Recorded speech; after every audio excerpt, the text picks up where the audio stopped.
Welcome everybody. So today I want to show you how to use the rotary trimmer. So this one happens to be the Carl 18-inch, safe, quick, and easy, but you can do the same thing with pretty much any rotary trimmer. So this one's a really big one, and the basic action is when you're ready to cut something, you push down on here and slide forward, and you can also slide back. You can go either direction and it'll cut.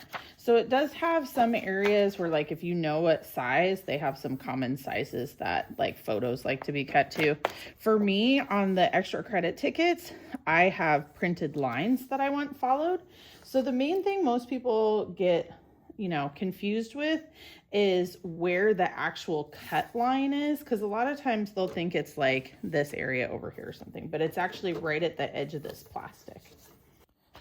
Here is a close-up view of what I'm talking about. So on here, you can see I have this faint line. That's what I'm trying to cut.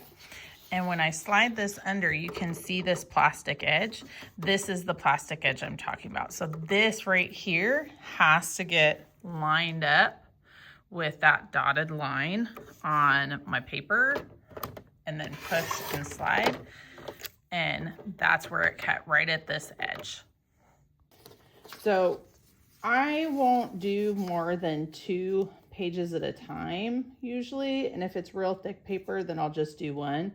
But these 2 are just your basic printer paper, so I'm going to do 2.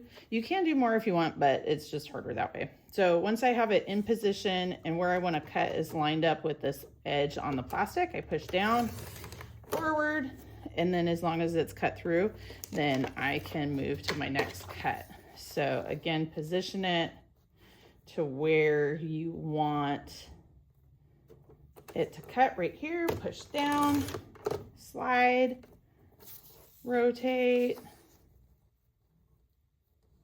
again, position it. Sometimes the positioning is the hardest bit. Okay, push down, slide, right, and you continue on till you've got all of your cuts done. All right, thanks everybody.